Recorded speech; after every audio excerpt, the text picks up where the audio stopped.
Assalamualaikum warahmatullahi wabarakatuh. Sampurasun. Kembali lagi dengan saya Abianto dari Fokus Lensa Kreatif. Hari ini saya berada di Cianjur Asri Residen. Udaranya mantap, sejuk, santai. Saya sekarang akan membawakan sebuah segmen terbaru dari Fokus Lensa Kreatif. Segmennya Sejarah Punya Cerita. Seperti apa? Penasaran? Jangan kemana-mana.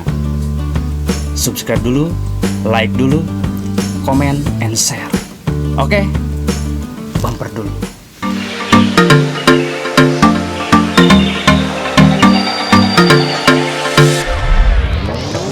Kembali lagi dengan saya.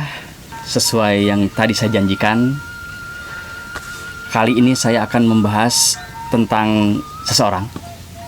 Narasumber kita itu bisa disebut sesepuhnya Cianjur juga. Mungkin ada yang udah tahu. Dia seorang sinematografi, penulis, pokoknya di bidang kesenian dia segala bisa. Siapa dia? Kita panggil. Oke? Ya, sini. Allah. Tepuk tangan dulu. Waalaikumsalam ya. Ayo, apa kabar? Alhamdulillah. Duduk ya. Kita ngobrol santai aja. Sambil minum, sambil ngopi, sambil ngerokok juga ya. Oke. Kita akan bahas. Ayah, apa kabar? Alhamdulillah. Sehat, yes. Udah lama banget ya gak ketemu. Ayah kesibukannya apa sekarang ya? Ya sekarang selain ngurus incu, juga terkadang banyak merenung sekarang lah. Ya dalam masa pandemi seperti ini. Sekarang ini banyak merenung tentang ujian dari Tuhan Yang Maha Kuasa. Bukan untuk ayah saja ya, ini untuk semuanya. Betul ya. Bagi mereka yang menyikapi hal. Ya itulah urusan mereka, urusan pemerintah ya. Urusan pandemi, urusan pemerintah, urusan bangsa kita ini semua. Begitu. Oke. Sekarang di sini saya akan mengupas tentang ayah. Soalnya saya ketemu beliau itu pertama kali di FLC. Ya, dikenalkan sama Ivan.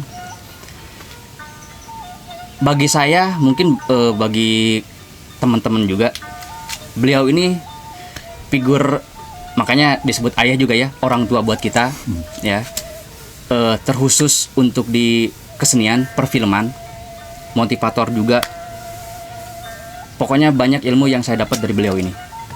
Makanya di kesempatan ini, di kesempatan yang bener-bener bagus ini, selain saya silaturahmi datang ke sini ya, pengen berbincang juga sejarahnya ayah terjun atau ada di dunia kesenian di Cianjur itu seperti apa, awalnya seperti apa gitu ya. Boleh diceritain biar teman-teman di rumah tahu dan mungkin jadi termotivasi juga ya. Gitu. Paham. Seperti saya yang termotivasi oleh ayah juga gitu ya. Oke. Mungkin pertanyaan pertama dari saya, dari mulai sejak kapan ayah menggeluti bidang kesenian ini, gitu. Oke, sebelumnya minum dulu ya. Oh boleh, siap.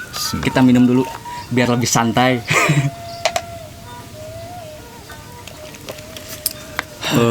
Ya baiklah, ini akan jadi panjang juga sebetulnya ya. Mudah-mudahan nanti bisa dipersingkat lah. Terima kasih juga ke FLC yang memberikan kesempatan mencoba mengungkap tentang perjalanan ayah di dunia seni. Betul. Gitu. Sebetulnya kalau diurut secara genetika gitu ya, mungkin dari orang tua tidak ada yang ke seni.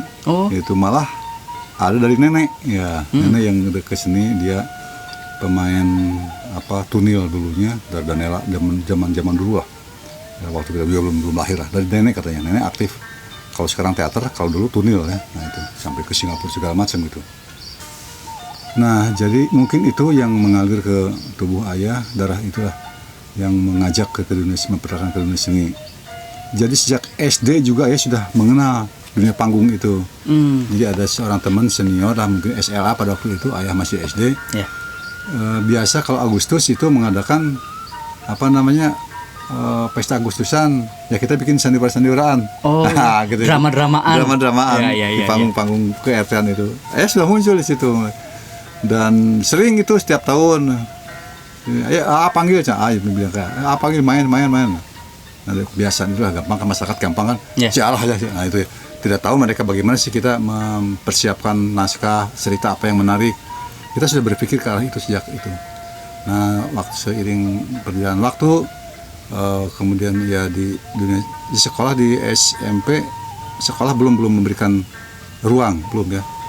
Baru di kampung saja, di kampung RT gitu lah. Malah di SD udah ini ya? Di SD juga di kampung ya? Nah, di RT itu, aku SD itu. SMP tidak menemukan. Begitu masuk ke SLA kelas 1, ayah bertemu dengan seorang teman juga yang dari salah satu organisasi. Kemudian di situ juga ada bidang seni ya. Nah, bidang seni ya, mula-mula bermusik. Kemudian dari musik mulai belajar menulis puisi saja, menulis lagu juga. Itu SMP ya? SMP kelas 1 tuh. Oh, oke. Menggambar juga, belajar menggambar terus. Di situ berkembang karena kita sering berembuk tiap hari. Itu kan sudah lazim lah di anak-anak sekolah itu membumbung lah imajinasi itu ya, bikin gitu ya. Bikin. Nah, dari situ terkumpullah sebuah ide, kita akan membuat sebuah pementasan drama atau teater dulu ya. Iya. Di situ. Naskah yang diangkat waktu itu kita menciptakan dengan teman-teman itu Sang Kuryang Abad Kini. Itu SMP? Itu SMP tahun 73. SMP kelas 1 ya. Tahun 73 udah punya inisiatif mau membuat suatu pentas. Pentas ya. Itu juga termasuk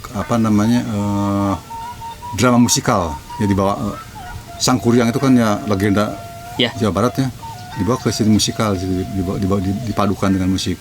Kita juga pada waktu itu tidak tahu lah gimana sih membuat drama musikal itu, bagaimana membuat opera, tidak tahu ya. Mau digabungkan itu betul-betul naluri lah, semua juga naluri. Hanya pimpinan kita sutradara juga ada yang senior, digabunglah di situ ya, menjadi sebuah pertunjukan yang menarik pada waktu itu. Dan bukan kata ayah saja ya, karena ini banyak orang-orang yang mengatakan begitu. Akhirnya kita sampai bisa pentas di Cirebon. Waktu itu Cirebon. Di situ ketemu juga dengan teman-teman kenalan dari tim. Hampir-hampir kita dibawa ke tim juga. Waktu itu teman Ismail Marzuki ya. Ya itu kan sebagai barometer teater pada waktu itu kan teman Ismail Marzuki ya. Sinema juga di situ gudangnya, karena ada IKJ di situ. Nah, terus bersentuhan dengan teater terus. Akhirnya ayah keluar dari grup itu, membangun grup sendiri, kita menghimpun teman-teman, mengajak teman-teman siapa aja yang mau, sampai terkumpul anak-anak sekitar 50 orang lah. Tapi teater itu drama aja terus, drama. Mentas mulai kita berlatih drama saja, kita nomaden lah. Kadang-kadang di lapang ini tidak punya tempat, aja, gitu. Ya, tidak punya wadah, di mana aja. Setiap ketemu latihan. Akhirnya dari tahun ke tahun terus kita sering pentas juga, gedungnya juga tidak ada gedung yang representatif untuk pementasan teater pada waktu itu ya. Hanya kadang-kadang dengan panggung drum juga kita jadi main di Agustusan jadi, nah gitu. Seiring berjalannya waktu, pada tahun 77 kita mendapat berita dari PR Pikiran Rakyat ada festival drama Jawa Barat. Kita semangat, coba ikut. Kita kan tidak tahu perkembangan teater di Jawa Barat gimana sih? Nah, belum tahu.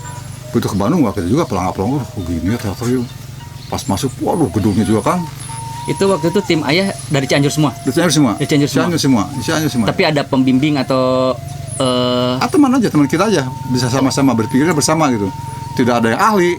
Belum ada itu dari pengalaman dari kita melihat dari YouTube juga tidak ada YouTube kan. Boro-boro ada wadah yang ini gitu ya. Boro-boro kita nekat. Hanya kita pada waktu itu juga sudah ada dukungan dari pemerintah daerah.